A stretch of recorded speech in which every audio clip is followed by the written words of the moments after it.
You think you've seen betrayal in wrestling? You think you understand what it means when a faction turns on its own? What happened at NXT Gold Rush 2025 wasn't just a betrayal, it was a calculated assassination of trust, loyalty, and everything we thought the Culling stood for. Jacy Jayne walked out with gold around her waist, but the blood on her hands tells a story WWE doesn't want you talking about. Let me ask you something: when did we all become so comfortable with evil winning? When did we decide that backstabbing your own family is just good business? Because what the Culling did to Tatum Paxley at Gold Rush wasn't wrestling. It was career murder dressed up as strategy. The match started innocently enough. Tatum Paxley, the heart and soul of NXT's women's division, stepped into that ring with fire in her eyes and championship dreams in her heart. She had the Culling in her corner, or so she thought. Jacy Jayne stood across from her, that smug look plastered across her face like she already knew how this story ended. And you know what? She did, because while Tatum was preparing to fight for her life,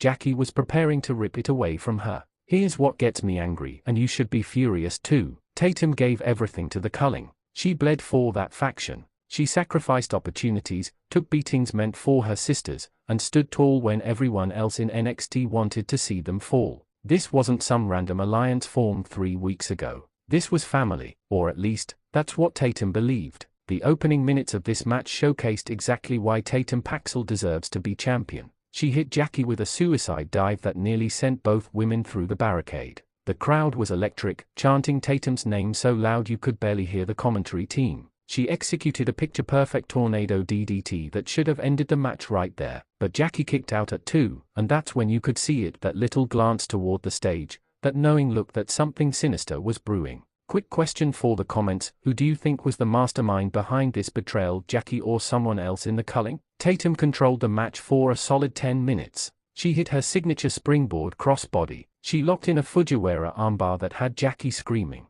The referee was checking for a submission, and you could see it in Jacy's eyes. She was fading. This match should have been over. Tatum Paxley should be your NXT Women's Champion right now. But wrestling isn't about what should happen. It's about what those in power allow to happen. Then they appeared. The rest of the Culling slowly walked down that ramp like vultures circling a wounded animal. And here's where it gets interesting: Tatum saw them. She smiled. She actually smiled because she thought her family was coming to support her, to witness her greatest moment. The look on her face when she turned to acknowledge them is something that'll haunt me for weeks. Pure joy, pure trust, pure foolishness. Jacy rolled out of the ring, injured, selling her arm like it was broken. The referee was distracted, checking on her. And that's when the Culling struck. Not against Jacy, against Tatum. A clubbing blow to the back that echoed through the arena. Tatum crumpled to the mat, confusion painted across her face. She looked up at her own faction members with tears in her eyes, mouthing the words, "Why?" Nobody answered.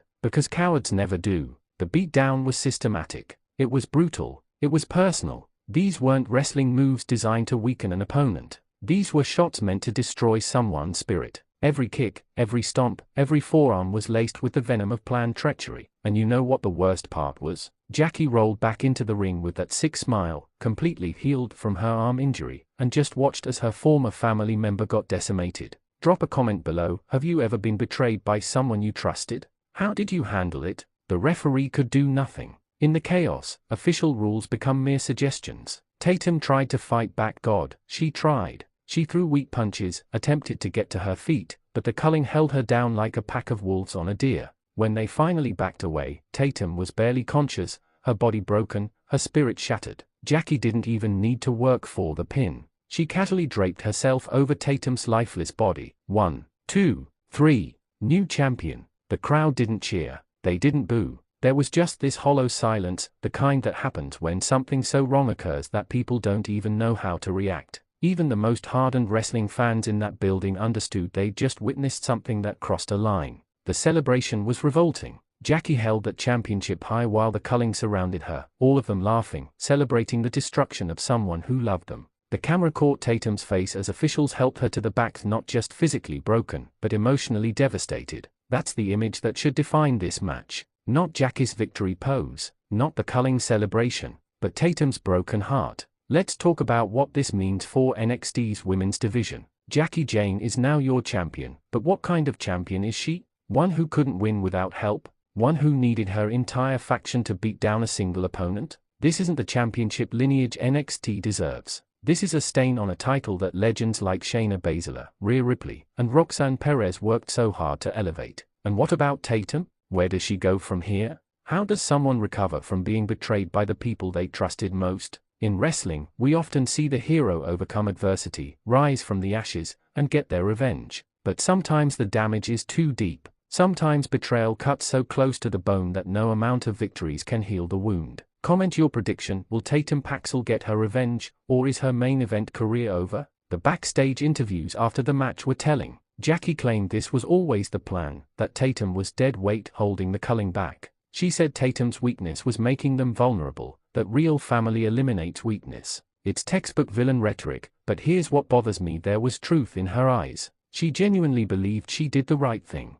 That's not a villain who'll eventually see the error of her ways. That's a sociopath with a championship. The wrestling world is divided right now. Some people are calling this the best storytelling NXT has done in years. They are praising the swerve, the execution, the genuine emotion. Others are disgusted, claiming WWE has gone too far, that this kind of personal, emotional betrayal isn't what wrestling should be. Me? I'm somewhere in between. I appreciate the craft while hating the message. Here's what WWE doesn't want you to realize: this storyline works because it's real. We've all had a Jacy Jayne in our lives. We've all had people we trusted stab us in the back for their own gain. We've all been the Tatum Paxley, broken and confused, wondering how we missed the signs. That's why this match resonates. That's why it hurts to watch. The question now becomes, what's next? Does Tatum disappear from NXT television, written off with injuries? Does she return as a changed person, hardened by betrayal and hungry for revenge? Or does she take the high road, proving she's better than the Culling by becoming champion the right way? And what about Jacy's reign?